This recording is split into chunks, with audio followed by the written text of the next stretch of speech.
छठी और इस्लामी दुनिया की पहली एटमी ताकत, जिसकी सरजमीन पर दरिया, नदी नाले, नहरें और बर्फ से ढके हुए फलकबोस पहाड़, इनमें कुदरत के अता करदा नशीब व फराज, सैकड़ों आबशारें, वादियां और ढलाने, जिन पर थोड़ी सी मेहनत, नेक नियति और मनसूबाबंदी से सैकड़ों छोटे बड़े डैम और झीलें बनाकर हजारों मेगावाट बिजली पैदा करने के असबाब मौजूद हैं। मगर हमारा मुल्क इन तमाम के बाद भी मुसलसल तारीकी में डूबा हुआ है।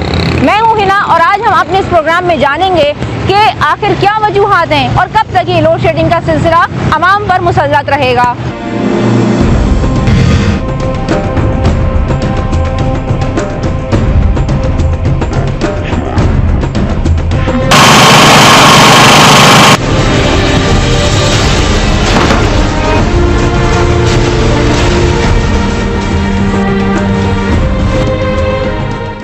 पाकिस्तान दुनिया की छठी और इस्लामी दुनिया की पहली एटमी ताकत है, जिसकी सरजमीन पर दरिया, नदी, नहरें और कुदरत की तरफ से अता किए गए तमाम वसाइल मौजूद हैं। मगर अफसोस के हुक्मरानों की नाकिस तर्ज हुक्मरानी की वजह से बिजली तो पैदा ना की गई। हाँ, अलबत्ता बिजली के बहरान में मजीद इजाफा देखने में आया, जिसकी वजह से बिजली का मसला संगीन सूरत इख्तियार कर गया है।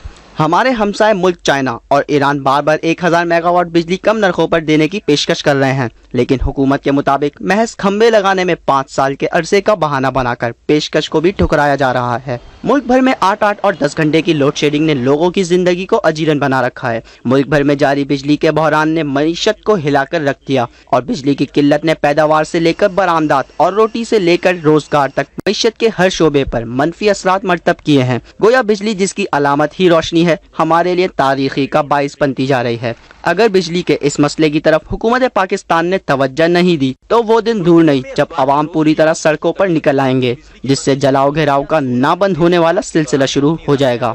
अवाम के सब्र का पैमाना लबरेज हो चुका है। एक तरफ दिन रात का चैन हराम हो चुका है और दूसरी तरफ बिजली के बहरान की वजह से इनके कारोबार शदीद मुश्किलात से दोचार हैं।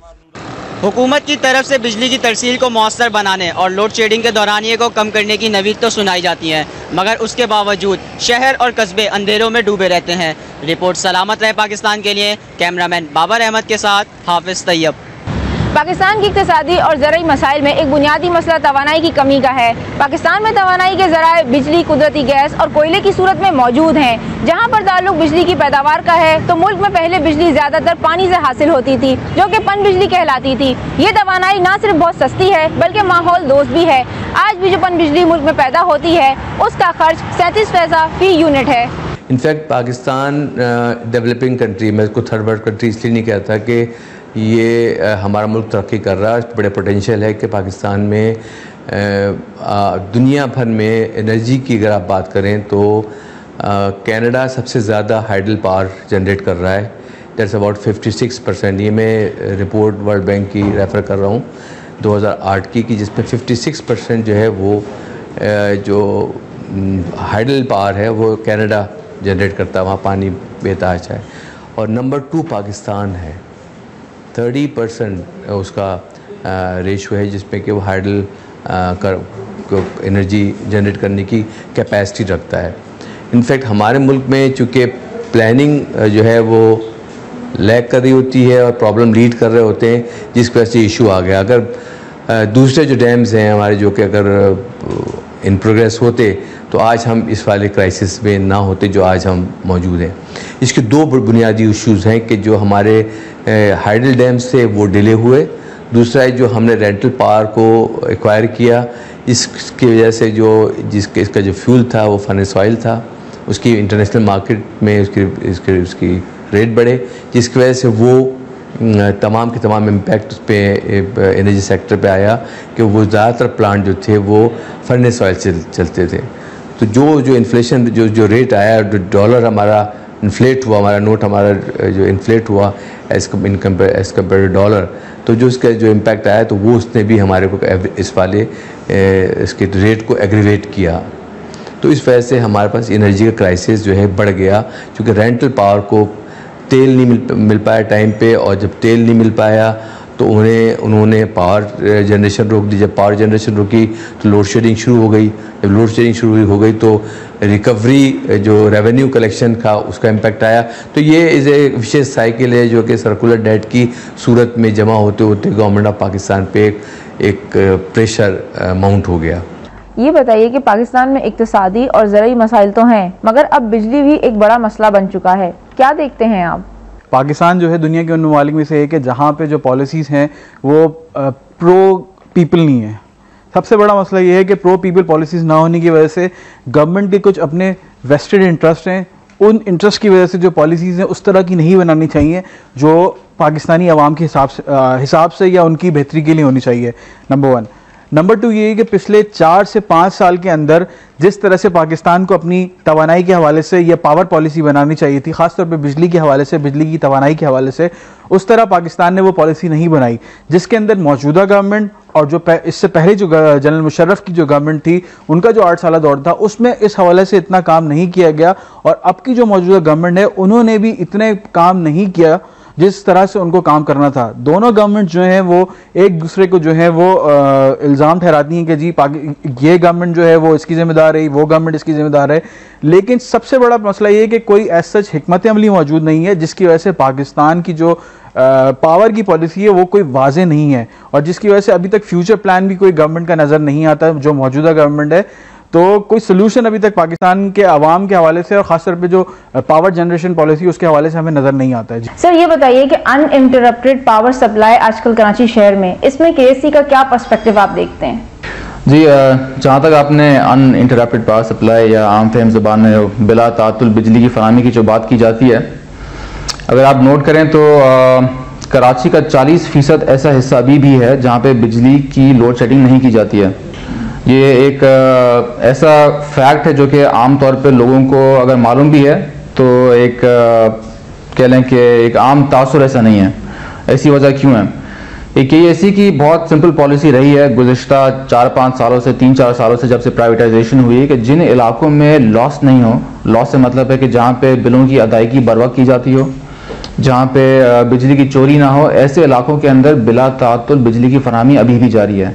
अब ये अक्सर एक होता है कि जी ऐसे जो हैं सिर्फ मखसूस इलाके हैं या पॉश इलाके हैं, सो टू स्पीक, जी यहाँ पे सिर्फ ऐसी गैर मुनसिफाना रवैया बरता जाता है। ऐसी कतन कोई बात नहीं है। आपको बताता चलूँ कि ऐसे इलाके जो हैं गुलशन के अंदर भी हैं, नाज़ाबाद के अंदर भी हैं, KDA के अंदर भी हैं, PCHS के अंदर भी हैं कि जहाँ पे बिजली की लोड शेडिंग नहीं की जाती।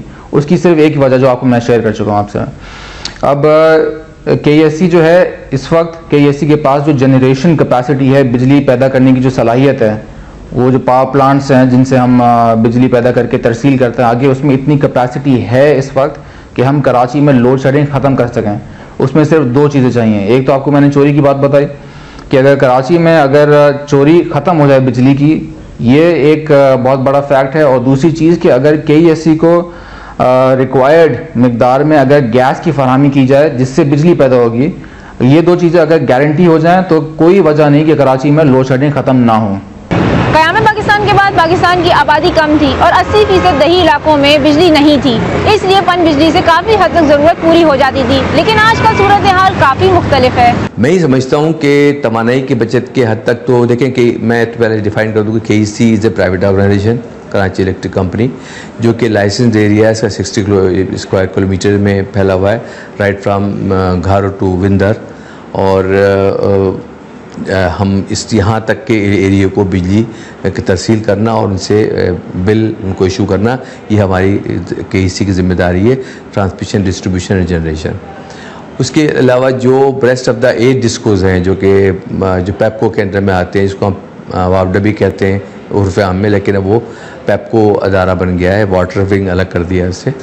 तो उनका जो एनर्जी का जो इशू है वो उनके हवाले से पूरे मुल्क में इस वक्त जो एनर्जी का इशू है, इनफैक्ट वो just because of the non availability of fuel to the generating stations, ये एक बहुत बड़ा इशू है जिस पे कि गवर्नमेंट ऑफ पाकिस्तान को लीड लेनी चाहिए, गवर्नमेंट ऑफ पाकिस्तान को आगे बढ़ना चाहिए और इमीडिएट हाइडल पावर को स्टार्टअप देना चाहिए। क़याम पाकिस्तान के बाद अब तक पाकिस्तान मुख्तलिफ मसाइल में घिरा हुआ है, जिसमें लोड शेडिंग भी एक बड़ा मसला बन चुका है। आखिर ऐसे इकदाम अब तक क्यों नहीं किए जा सके कि कम से कम आवाम को इससे रिलीफ हासिल हो सके?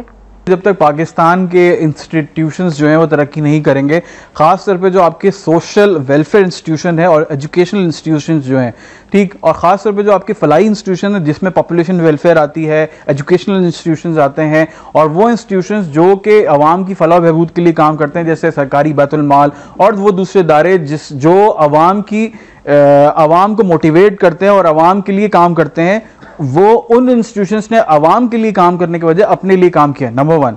नंबर 2 ये कि पाकिस्तान के अंदर जो आबादी का जो एक मसला है, कोई भी जो है वो प्रो पॉपुलेशन, ये क्या कहते हैं, आबादी के हवाले से जो है वो इस तरह की प्लानिंग नहीं की गई, जिसकी वजह से आप देखेंगे पाकिस्तान की जो आबादी की जो शरह है वो काफ़ी ख़तरनाक हद तक बढ़ गई है। अगर इस आप कंपेयर करें रीजन के हवाले से, तो रीजन जो है वो रीजन के अगर हवाले से हम देखें तो इंडिया, पाकिस्तान, बांग्लादेश, तो इंडिया और पाकिस्तान की जो पॉपुलेशन रेट है वो अभी पाकिस्तान से कम है। एज कम्पेयर टू पाकिस्तान अगर देखेंगे तो हमारा पॉपुलेशन रेट जो है वो बढ़ भी रहा है और उस पर इतना कंट्रोल भी नहीं हो रहा, जिसकी वजह से दूसरे मसले मसाइल, जो सेहत के मसले मसाइल है और जो दूसरे मसले मसाइल हैं, वो काफ़ी जो है वो इन चंद सालों के अंदर जो है वो सामने आ रहे हैं। आजकल ऐसे कौन कौन से चैलेंजेस हैं जो KSE फेस कर रही है आवाम को बिला तातुल बिजली की फराहमी के लिए? बिल्कुल, जिस तरह आपको मैंने अभी बताया कि 2 मेन ऐसी वजूहात है जिनकी वजह से सबसे बड़ी मुश्किलात का सामना करना पड़ता है आम अपने ऑपरेशनल एक्टिविटीज़ के अंदर, कि KSE जितनी बिजली पैदा करती है उसकी 30% तरसील शुदा बिजली चोरी की नज़र हो जाती है। कि अगर हम 100 यूनिट्स अगर हम कराची में अगर डिस्ट्रीब्यूट करते हैं तो उसमें से सिर्फ 70% ऐसे यूनिट्स हैं जिनकी बिलिंग होती है, 30% जो है कुंडों के ज़रिए, मीटर टैंपरिंग या किसी और गैर कानूनी तरीके जो हैं वो बिजली इस्तेमाल हो रही है, जिससे KSE को तो बेइंतहा नुकसान यकीनन है, क्योंकि 1% चोरी का मतलब KSE के लिए तकरीबन 1 अरब रुपए का नुकसान। तो इसमें हमारी हमेशा कोशिश रही है कि बिजली की चोरी को हम जितनी ज़्यादा हो सके उसको हम कम कर सकें। पिछले 4 सालों के अंदर हमने 10% चोरी के ऊपर हमने कमी लेकर आए हैं। जब KSE प्राइवेटाइज हुई थी उस वक्त ये तकरीबन औसतन 40% के लगभग थी, अब तकरीबन 30% के आसपास है। चोरी के तनासुब की बात कर रहा हूँ। और एक और इम्पॉर्टेंट मेन अहम वजह जो आपसे मैंने पहले जिक्र किया अभी वो है कि रिक्वायर्ड मिकदार में तेल की ईंधन की फरहमी। KSE के जो गैस टर्बाइंस है अभी इस वक्त भी 730 मेगावाट KSE के पास जनरेशन कैपेसिटी ऐसी मौजूद है, मतलब कि पावर प्लांट्स में इतनी सलाहियत है कि 730 मेगावाट बिजली पैदा करके वो कराची के सिस्टम में दे सकें, लेकिन हमारे हाथ बंधे इसलिए होते हैं क्योंकि उनके लिए गैस नहीं है। नाज़रीन, प्रोग्राम आप देख रहे हैं, यहाँ वक्त हुआ है एक ब्रेक का।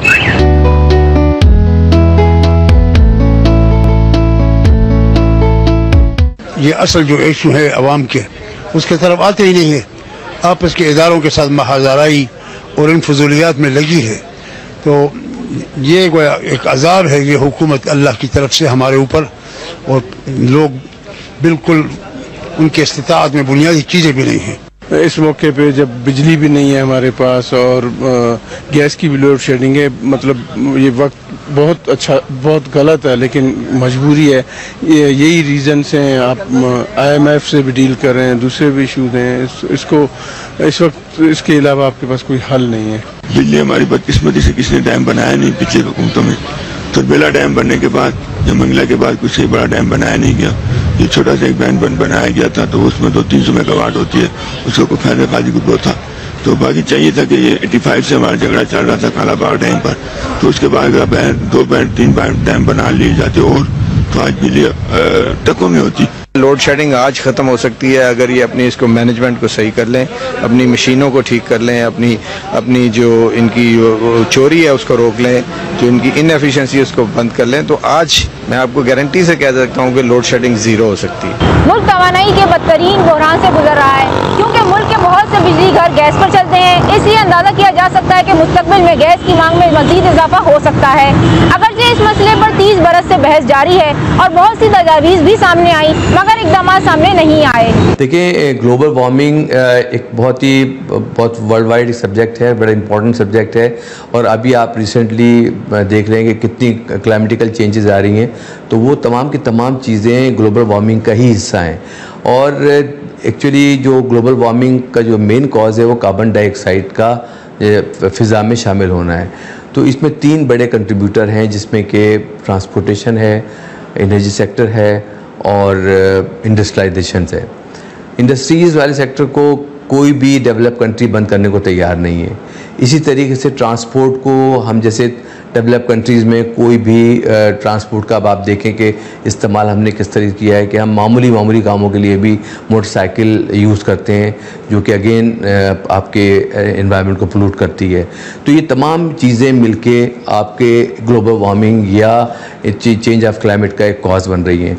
अगर हम अपनी हैबिट्स को 20 साल पहले, 25 साल पहले अपने पेरेंट्स के या फोरफादर के उस पर चले जाएं, तो हमारा यही कराची जो था, ये इसकी एनवायरनमेंट भी हेल्दी थी, यहाँ पानी भी साफ़ था और यहाँ इतनी बीमारी भी नहीं थी।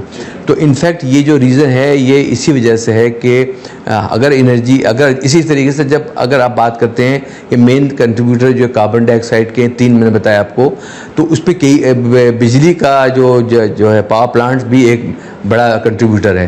तो हम ये चाहते हैं कि हम आपके तवज्जुह से अपने जो एंड यूज़र को, जो हमारे कंज्यूमर हैं, 2.2 मिलियन कंज्यूमर है कराची में, उन 22 लाख कंज्यूमर को मैं एक मैसेज दें कि कम से कम वो अपने एक हिस्से का एक बल्ब आज से जलाना, अनड्यू बल्ब, मैं ये नहीं कहता कि पढ़ाई छोड़ दें, खाना पकाना छोड़ दें या अपने जो दूसरी सोशल लाइफ है उनको बंद करके अंधेरा करके बैठ जाए, नहीं, जहाँ अनड्यू लाइट का इस्तेमाल है उसको आप कम कर दें।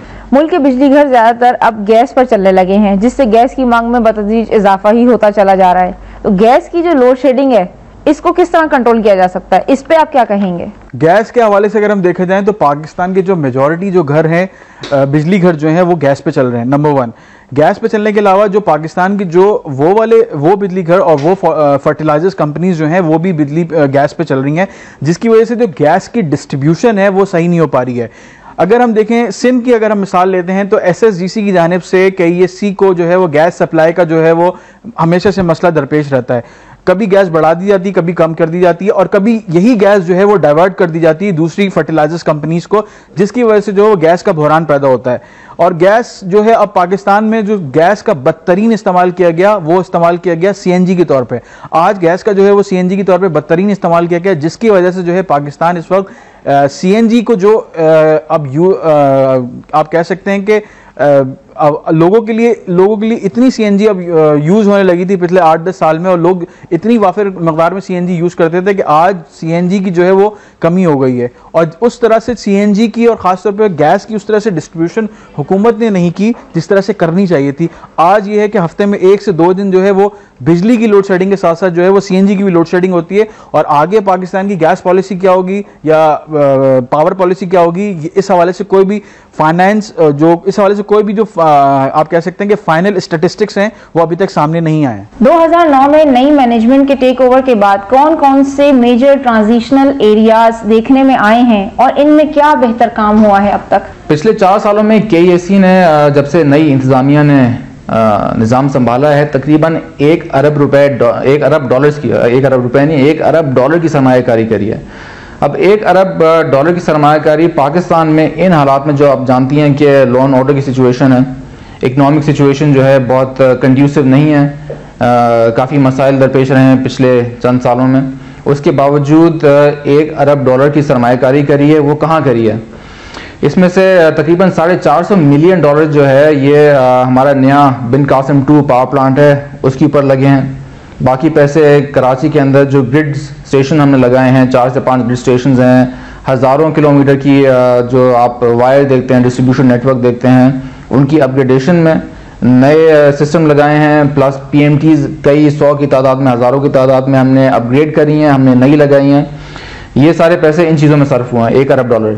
अब किस तरह एक आम शहरी की ज़िंदगी में किस तरह इसका मतलब क्या है, ये तो आपको फाइनेंशियल एस्पेक्ट मैंने बता दिया, लेकिन एक और इंटरेस्टिंग फैक्ट बताता चलूँ कि निजकारी के बाद नई इंतज़ामिया ने जब उमूर संभाले तो कराची के अंदर जितने भी मेन इंडस्ट्रियल जोन्स हैं, क्योंकि कराची आप जानते हैं कि एक इंडस्ट्रियल हब है पाकिस्तान का, तो जितने भी मेजर इंडस्ट्रियल जोन्स हैं वहाँ पे लोड शेडिंग से उनको मुस्तस्ना करार दे दिया। मतलब कि पैदावारी सलाहियत है मौजूद, लेकिन सबसे उसमें एक चीज़ जो इक्वेशन में मिसिंग है वो है गैस की फराहमी।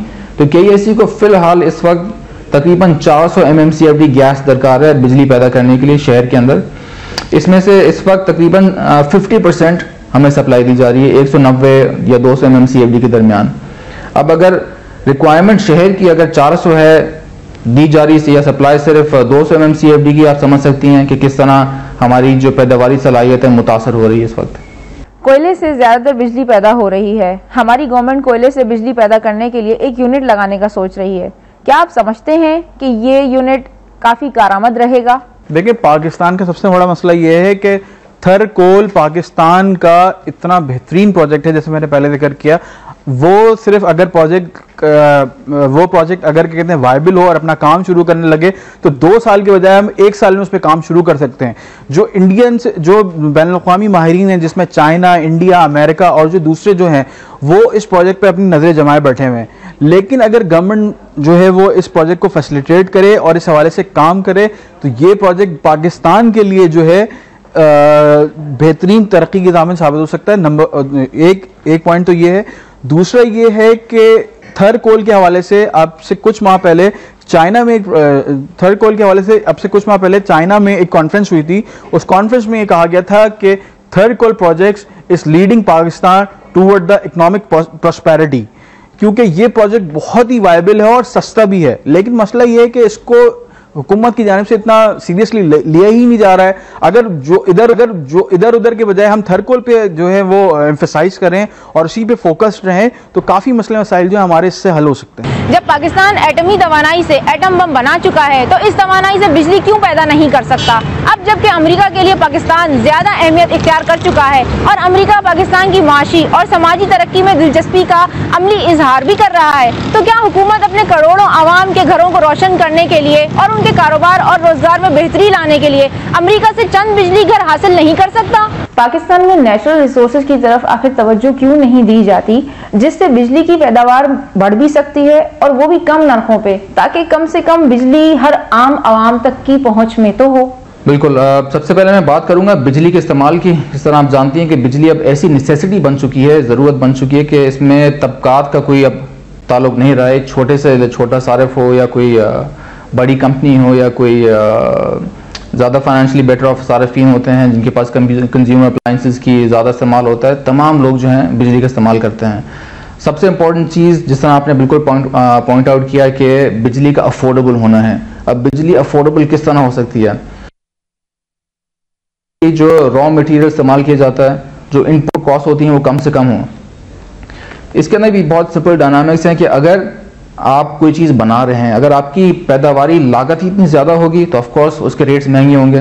तो इस वक्त जो अक्सर शिकायत आती है कि जी बिजली महंगी है और महंगी होती जा रही है, उसकी मेन वजह क्या है? वही है जो आपने अभी जिक्र किया कि हमें ऐसी चीज़ बुरुकार लानी चाहिए कि जिससे जो हमारे मुल्क में मौजूद जो ज़राए हैं उनका इस्तेमाल हो। उसका क्या मतलब है कि जी हमारे पास इस वक्त कोयले के ज़खायर जो हैं वो वाफिर मिकदार में हैं, उससे बिजली नहीं बन रही है।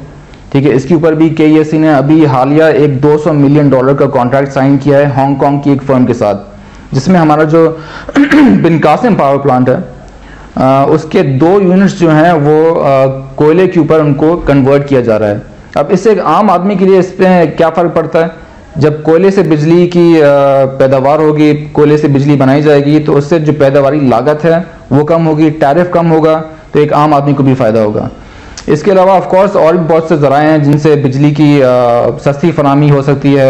उसके ऊपर जिस तरह आपको मैंने पहले कहा कि तेल के बजाय इन्हिसार करने से ज़्यादा बेहतर है कि नेचुरल गैस जो हमारे मुल्क में मौजूद है, नेचुरल रिसोर्स हमारी है, उसकी एलोकेशन इस तरह हो कि जो बिजली पैदा करने वाले यूनिट्स हैं, चाहे KESC है या मुल्क में बाकी जो इंस्टीट्यूशंस हैं बिजली जो तरसील करते हैं, पैदा करते हैं, उनको कम से कम ये अश्योरिटी उनको मिलनी चाहिए कि उनको गैस सप्लाई कम से कम कंसिस्टेंट में रहे।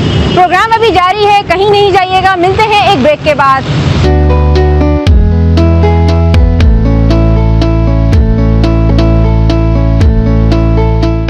कौमी एनर्जी कॉन्फ्रेंस के बाद वजीर आजम पाकिस्तान की जानिब से हफ्ते में 2 छुट्टियां और कारोबारी मराकज़ 8 बजे रात बंद हो जाने से क्या लोड शेडिंग पर काबू पाया जा सकेगा? वजीर आजम पाकिस्तान सैयद यूसुफ रजा गिलानी ने 9 अप्रैल को तवानाई कॉन्फ्रेंस के बाद ऐलान किया था कि मुल्क भर में सरकारी दफातर हफ्ते और इतवार को बंद रहेंगे और मार्केटें रात 8 बजे बंद कर दी जाएं। वजीर आजम के ऐलान और वजीर आला सिंध की यकीन दहानी के बावजूद आज सिंध भर के तमाम सरकारी दफातर में काम मामूल के मुताबिक जारी है। सिंध सेक्रेटरीट समेत तमाम सरकारी इदारों, सरकारी जामियात और इससे मुल्लका इदारों में काम जारी है। दफातर में मौजूद सरकारी मुलाजमीन ने तो ऑन कैमरा अपने तासुरात देने से इनकार किया। ताहम आम शहरियों ने वज़ीर आज़म के इस फैसले को बेसूद करार दिया। शहरियों का कहना है कि छुट्टी करने या कारोबार बंद करने से तवानाई का मसला हल नहीं हो सकता। मैं समझता हूँ कि ये कोई अच्छा फैसला नहीं है। हमें एनर्जी को प्रोड्यूस करने की कोशिश करनी चाहिए, नए रिसोर्सेज ऑफ एनर्जीज़ को इंट्रोड्यूस कराना चाहिए कंट्री के अंदर, बजाय इसके कि हम लोग जनाब अपने कारोबार को बंद करते जाएं। सुबह सुबह खोली जाएं तो कोई मसला नहीं है। ये तो हमारे प्रॉब्लम्स इसलिए हैं कि क्योंकि मार्केट वाले जो हैं वो देर से खोलना चाहते हैं। ये तो बिल्कुल जैसे पहले की तरह आप सुबह सुबह खोलें तो रात 8 बजे आराम से आप अपना भी प्रॉफिट कर सकते हैं और आप हुकूमत का ही प्रॉफिट कर सकते हैं। कोई फ़ायदा नहीं होगा, सेम एज रहेगा। चोरी करने वाले चोरी करते रहेंगे और जो बिल भरने वाले वो एज यूजुअल भरते रहेंगे। नए डैम बना नहीं रहे हैं। अब वो नए डैम जो है वो अब सिंधी पंजाबी का चक्कर हो या कोई कौमियतों का चक्कर हो या नौशेरा डूब जाएगा या पेशावर डूब जाएगा। भाई पाकिस्तान के लिए डैम बनाओ। कोई फ़र्क नहीं पड़ेगा, कोई भी फ़र्क नहीं पड़ेगा इससे। ये सब ड्रामेबाजी हो रही है, कुछ भी नहीं हो रहा, बेकार की बातें। ये जब तक हुकूमत रहेगी जब तक कोई मसला नहीं होगा। शहरियों के साथ साथ मुल्की मामलात को चलाने के लिए टैक्स देने वाले और रोजगार फराहम करने वाले कारोबारी अफराद ने हुकूमत को सख्ती से आले हाथों लिया। उनका कहना था कि पाकिस्तानी मईशत के लिए यह वक्त तातीलात का नहीं बल्कि दिन रात काम करने का है। पूरी जिंदगी ये मसला नहीं हल होगा जब तक ये चोर लुटेरे ऊपर से हटेंगे नहीं। जरदारी साहब बढ़िया है, बिजली का बुहरान हल हो जाएगा। हमारे यहाँ तो कराची में कभी घेराव हो रहा है, कभी वो मुजाहरे हो रहे हैं, तो हम लोग तो इससे बिल्कुल इस 8 बजे के निज़ाम से हम तो सहमत नहीं हो सकते। तवानाई का हल हुकूमत ने हमेशा बिजली बचाकर ढूंढा है। अगर हुकूमत अपनी कोशिशें बिजली पैदा करने में लगाए तो मसाइल का हल जल्द मुमकिन बनाया जा सकता है। तवानाई के बहरान से निपटने के लिए सिर्फ एनर्जी बचाना ही नहीं बल्कि इसे पैदा करना भी बहुत ज़रूरी है ताकि मुल्क की मईशत का पहिया दिन और रात चल सके। कैमरामैन शाहिद सत्तार के साथ मोहम्मद आसिफ, वक्त न्यूज़, कराची। कौमी एनर्जी कॉन्फ्रेंस में वज़ीर आज़म की तरफ से हफ्ते में 2 छुट्टियां और रात 8 बजे मार्केट्स बंद कर देने के इक़दामात को आप कैसे देखते हैं? करामत कैसे हो सकती है? पाकिस्तान की कौम वो है कि एक आराम पसंद कौम है। वैसी पाकिस्तान की कौम जो है वो हफ्ते में 5 दिन तो काम करती नहीं है और वैसे भी काम नहीं करती। और अगर क्या कहते हैं 2 छुट्टियां देंगी तो वैसी छुट्टियों का तो वैसी आवाम को भाना चाहिए। और जो बची कुछ जो कसर होती है वो हड़ताल और जो दूसरे जो मसले मसाइल हैं वो पूरी कर देते हैं। तो अगर 2 छुट्टियां हैं और 2 छुट्टियां लोग और कर लेंगे तो 5 दिन की छुट्टी हो जाएगी। तो ये मैं नहीं समझता कि इससे कोई बेहतरी आएगी। इस तरह के डिसीजंस जो हैं वो पहले भी हुकूमत ने लिए थे लेकिन अभी तक कोई उसका जिसे कहते हैं रिजल्ट नहीं आया। 8 बजे के बाद मार्केट्स बंद। 8 बजे के बाद मार्केट्स पॉसिबल नहीं हो सकता कि बंद हो सकती हैं क्योंकि फैमिलीज जो हैं, मौसम चेंज हो रहा है, सब कुछ हो रहा है। हुकूमत जो है वो लॉ एंड ऑर्डर को जो है वो सही रखे और पावर पॉलिसी ऐसी बनाए क्योंकि 8 बजे के बाद तो मगरिब के बाद या 8 बजे तक तो लोग अपनी शॉपिंग्स के लिए निकलते हैं। और ये तो पाकिस्तान का ट्रेंड है और ख़ासतौर पर अगर हम कराची को फोकस करें तो ये कराची का ट्रेंड है कि कराची में आज से नहीं 10, 20, 25 सालों से लोग जो हैं वो लेट नाइट शॉपिंग्स करते हैं, लेट नाइट सिटिंग्स करते हैं और वहाँ पर लोग घूमते फिरते हैं और शॉपिंग के साथ साथ उनके और भी जो है वो अपने फ्रेंड्स के साथ चिल करते हैं। तो इसी हवाले से ये मेरा नहीं ख्याल कि इसमें कोई इससे फायदा होगा। हुकूमत के खिलाफ नाराबाजी और एहतिजाजी मुजाहरे तो आवाम की रिवायत बन चुके हैं। अर्ज़ पाक जो कि लाखों कुर्बानियों के बाद हासिल किया गया था, इस मुल्क के साथ, खुद अपने साथ और अपने रब के साथ हम कितने मुखलिस हैं। बिजली चोरी आम हो चुकी है, कुंडा सिस्टम या बिजली के मीटरों में रद्दो बदल मामूल बन चुका है जो कि सरासर गलत है। अवाम भी बहुत हद तक कसूरवार है और अवाम के साथ साथ जो इदारे हैं वो दोनों इस चीज़ के कसूरवार हैं क्योंकि अवाम को फैसिलिटेट करते हैं इदारे और इदारों को फैसिलिटेट करती है अवाम। अगर दोनों का ही मुहासबा करना है तो एक ऐसी कोई या तो कानून जो है वो सख्त किया जाए या इस तरह का मुहासबा उनका क्या कहते हैं जजमेंट की जाए और उनका ट्रायल किया जाए। जब तक ये चीज़ें नहीं होंगी तो हम सोसाइटी तरक्की नहीं कर सकती। लोड शेडिंग किस तरह आवाम का जीना दोभर कर देती है ये पहुंच इलाकों में रहने वाले क्या जाने, जहां बिजली जाने का सवाल ही पैदा नहीं और अगर गलती से बिजली चली भी जाए तो जनरेटर मौजूद होता है। और हमारे हुक्मरान जिनके महलों में रहने वाले लोड शेडिंग के नाम से ही वाकिफ नहीं बल्कि ये अजाब तो सिर्फ खालिसतन गरीब आवाम के लिए है। After new management major recoveries by KESC क्या कहेंगे? रिकवरीज में जिस तरह आपको मैंने बताया, ये एक ऑन गोइंग प्रोसेस है। अब बहुत से आपको मैं बताता चलूँ कि ये हमारे डेली बेसिस के ऊपर रिकवरी चल रही होती हैं। डिफ़ॉल्ट की जहाँ तक बात हो रही है, हालिया आपने नोट किया होगा कि हमने मैं पब्लिक सेक्टर की बात करता हूँ, प्राइवेट सेक्टर की बात भी करूँगा, कि हमने एक रिकवरी ड्राइव शुरू करी थी, जिसके अंदर हमने अभी एक रीसेंट एग्जांपल दूंगा कि हालिया KSE को ये मुतादिद मरतबा रिक्वेस्ट की जा रही थी कि अभी मैट्रिक इम्तहान चल रहे हैं, उसके अंदर KSE जो है तमाम सेंटर्स के ऊपर लोड शेडिंग मुस्तस्ना करार दे दें तमाम सेंटर्स को। हमने कहा बिल्कुल करेंगे, लेकिन जब हमने रिकॉर्ड निकाला तो मालूम हुआ कि जी जो मिनिस्ट्री ऑफ एजुकेशन या जो दीगर जो मुताल्लिका इदारे हैं बिल पेमेंट के हवाले से इस सिचुएशन में, वो 115 मिलियन के यानी तकरीबन 11.5 करोड़ रुपए के डिफॉल्टर्स हैं KSE के। This time check is brought to you by Waves Combo. Beautify my life. A bright freezer and fridge together.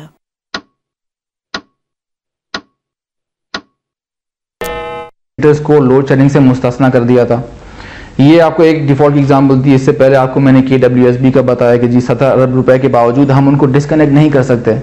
तो एक तरीके से आप कहें कि जी KSE जो है बिजली तो लोगों को प्रोवाइड कर रहा है कराची में, लेकिन साथ साथ पानी भी प्रोवाइड कर रहा है। वो इस तरह क्योंकि हम उनकी इतनी बड़ी डिफॉल्ट के बावजूद उनको हम डिस्कनेक्ट नहीं कर रहे हैं। तो KSE के पास बहुत सी ऐसी चीज़ें हैं जहाँ पे जो लोगों को नज़र नहीं आती हैं, लेकिन हमारी कोशिश हमेशा रहती है कि लोगों की फलाह व बहबूद के लिए, उनकी बेहतरी के लिए हमसे जो कुछ हो सकता है हम करें। पॉश इलाकों में तो बिजली जाती नहीं, जबकि गरीब आबादी में बिजली आती नहीं, इसको कैसे देखते हैं? अजाब ये है कि देखें KSE की पॉलिसी ये है कि जो उनके लाइन लॉसेस कराची के जिन टाउन्स के अंदर और जिन अजला के अंदर लाइन लॉसेस 20% से ज़्यादा होंगे, वहाँ पे बिजली की लोड शेडिंग की जाएगी। कुछ इलाके ऐसे हैं जैसे गुलशन, डिफेंस, नाज़िमाबाद, यहाँ पे लाइन लॉसेस 20% से कम है, तो उसकी वजह से वहाँ लोड शेडिंग नहीं की जाती। लेकिन ये भी देखने के अंदर आया है कि अक्सर और बेशतर ये होता है कि इनका जो है वो अल्टरनेट जो है वो तैयार किया हुआ होता है, सब्स्टिट्यूट तैयार किया हुआ होता है। कुछ इलाके वहाँ पे लाइन लॉसेस कम है लेकिन फिर भी बिजली जाती है। लेकिन ये कुछ पॉश इलाके ऐसे हैं जो कि प्रायोरिटी बेसिस पर होते हैं इन इदारों की जानिब से, तभी जो है यहाँ पे लाइट आ जाती है। वरना कराची के कुछ इलाके ऐसे भी हैं जहाँ पे अभी भी 4-4 दिन से लाइट नहीं है, 20-20 घंटों से लाइट नहीं है। और कुछ ऐसे इलाके भी हैं जहाँ पे बिजली के बिल दे दिए गए हैं लेकिन लाइट मौजूद नहीं है, और किसी का बिल अगर नॉर्मल आ रहा है तो एवरेज पे इतना बढ़ा के भेज दिया जाता है, जिसकी वजह से आवाम को जो है वो काफ़ी मसले मसाइल का सामना है। जैसे कि आपने बात की कि बिजली के जहाँ पे लाइट नहीं जा रही है, तो लाइट नहीं जाने का मकसद ये है कि KSE ने अपना एक स्टैंडर्ड बनाया है कि जी लाइन लॉसेस जो हैं वो 20%, अगर 20% से कम होंगे तो हम वहाँ पे बिजली की लोड शेडिंग नहीं करेंगे। लेकिन इस हवाले से कोई एज सच पॉलिसी उन्होंने नहीं बनाई है कि उसको किस तरह से रेगुलेट करें, क्योंकि जब KSE का दिल चाहता है तो लाइट बंद कर दी जाती है और जब दिल चाहता है तो वो लाइट ऑन कर दी जाती है। इस हवाले से कोई जिसे कहते हैं कि आप कॉन्क्रीट या कोई हिकमत अमली जो है अभी तक सामने नहीं आई है। हुकूमत के इकदाम और आवाम को दी जाने वाली रिलीफ से तो सभी वाकिफ हैं, मगर आवाम को अपने तौर पर भी बिजली बचाने के लिए घरेलू सतह पर इकदाम करने चाहिए। लोड शेडिंग तो आपको पता है हुकूमत पे जाती है सारी, हमारे हुकूमत और हुक्मरान सारे अपनी जेब और अपना खर्चा पूरा करने में, लोगों को तो कोई देखता ही नहीं है, तो जाहिर है लोड शेडिंग ही रहेगी। अगर चाहें तो इनके पास इतने वसाइल हैं, ये लोग लोड शेडिंग एक दिन भी ना हो, एक मिनट भी ना हो, लेकिन वसाइल बस अपनी जेब बनेंगे, अपनी अयाशियों में रहेंगे, तो लोड शेडिंग तो रहेगी ना मुल्क में। प्रॉब्लम ये है कि हर जगह टाइम मखसूस मान लिया 2-2 घंटे सुबह शाम रात में, तो ये है कि इनके पास बिजली कम है देने के लिए, प्रोवाइड करते हैं, उसके लिए हर बंदा टेंशन में, हर बंदा मुश्किल है। बड़े बड़े मिनिस्टर ये सिर्फ पैसे खा रहे हैं, कोई भी हो, चाहे PP के हो या MQM के पर किसी के भी हो, सब ऐसे बैठे हुए बाहर के मुल्कों में जाते फंड्स वगैरह लेते, लेकिन कुछ भी हमारे मुल्क में नहीं हो रहा। चाहे हम खुद भी, अवाम भी खुद इस मामले में वो है, खुद लगाते चोरी के बिजली, अच्छा इसी के मामले में चोरी की बिजली यूज़ करते हैं, तो हम लोग क्या बिल बढ़ते, लोग हवाम बिल बढ़ता है? बिल्कुल नहीं। देखिए जी, बिजली बुनियादी चीज़ है और बिजली का होना बहुत ज़रूरी है। जैसा कि हर चीज़ ही बिजली के ऊपर डिपेंड करती है, बाज़ार हो, कोई मिल हो, कारखाना हो, हर काम बिजली के ऊपर है। बिजली नहीं होगी तो ये मईशत मतलब बहुत मुश्किल है कि ये हो। खाली कहा जाए कि ये लोड शेडिंग ये तो हम छोटे थे, अब दाढ़ी सफ़ेद हो गई, सुनते आ रहे हैं, इसका कोई आखिर हल होगा। एक गाड़ी बनाना मतलब इंसान ने इरादा किया, उसने आखिर बना डाली, गाड़ियों में गाड़ियाँ बना डाली, तो इसके लिए कोई मतलब जनरेटर, कोई मशीनरी लाई जाए ताकि ये इसका कोई आखिर हल हो। ये बताइए कि जो आजकल लोड शेडिंग हो रही है उससे घर में क्या मसले मसाइल हो जाते हैं, चीज़ें ख़राब, मतलब क्या क्या किस तरह वो मैनेज करते हैं? मैनेज क्या करते हैं, ज़ाहिर है अगर पता चल जाता है तो फिर पहले से ऑफ करना पड़ता है चीज़ों को। किस एरिया में रहती है, कितना टाइम जो है लोड शेडिंग आपके यहाँ होती है? फ़िलहाल हमारे एरिया में तो नहीं हो रही है, अभी फ़िलहाल नहीं हो रही है। कौन सा इलाका है आप मुझे बताएंगी ज़रा, कौन सा इलाका ऐसा है कि कौन सा इलाका है जहाँ पे लोड शेडिंग है? होती है, जैसे आज हुई थी। कहाँ आपका इलाका कौन सा? डिफेंस का। जी नाजरीन, तो देखा आपने कि डिफेंस में लाइट नहीं जाती। आइए मजीद चलते हैं, आवाम से जानते हैं कि और कहाँ कहाँ लाइट नहीं जाती। अस्सलाम वालेकुम। वालेकुम सलाम। ये बताइए जो हफ्ते में जो 2 छुट्टियाँ हैं उससे आप समझते हैं कि लोड शेडिंग जो हो रही है उस पर काबू पाया जा सकता है? मेरे ख्याल में तो हफ्ते में 2 छुट्टियों से भी लोड शेडिंग पे काबू नहीं पाया जा सकता, क्योंकि आज देखें ये आज भी छुट्टी का दिन है, उसके बावजूद भी यहाँ पे शॉप वगैरह खुली हुई हैं और हम लोग आए हैं। अगर न छुट्टियों की वजह से अगर ये बंद होती तो शायद ना आते। अभी देखें यहाँ पे भी लाइटें वगैरह जल रही हैं। 2 छुट्टियों से कारोबार में नुकसान नहीं होगा?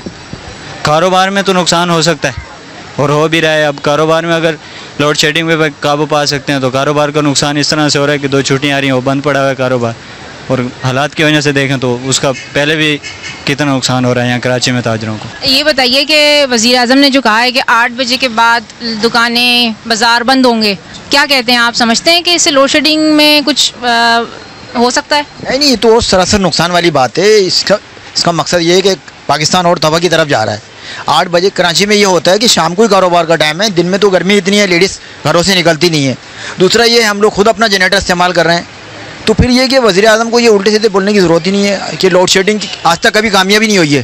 पहले भी इन्होंने 2-3 दफ़ा जो है वो करा है कि 8 बजे बंद कर दें, 6 बजे बंद कर दें, वो अगर फ़ायदा कुछ नहीं होता, 1 या 2 दिन जो है उसके ऊपर जो है वॉर होता है, उसके बाद फिर वही जो है नुकसान, फिर वो फ़ायदा कुछ नहीं है और अपनी जो इनकी बात ख़राब होती है कि इतने बड़े वज़ीर आज़म हैं, कोई फ़ैसला तो सही ऐसा करें जिससे जो है बाद में वजन हो, हाँ भाई इतने बड़े आदमी ने कोई बात की है, करोड़ों आदमी जो सुन रहे हैं वो बोले हाँ भाई ये अच्छी फ़ैसला करा। अब इसमें वैसे ही हम इतना नुकसान में जा रहे हैं कि आज 4 छुट्टी वैसे आ जाती हैं, इतवार की 4 जुम्मे की आ जाती हैं, 8 छुट्टी आ गई, 2-3 स्ट्राइकें आ जाती हैं, टोटल 15 दिन काम हो रहा है, 15 दिन छुट्टियों में जा रहे हैं। और स्ट्राइक अगर ये लोड शेडिंग का कर देते हैं 8 बजे का, तो इसका मतलब ये कराची का तो कारोबार का बेड़ा गर्क ही हो जाएगा। लोड शेडिंग जो हो रही है उससे आपके घर में जो काम वगैरह होते हैं वो किस तरह मुतासिर हो सकते हैं?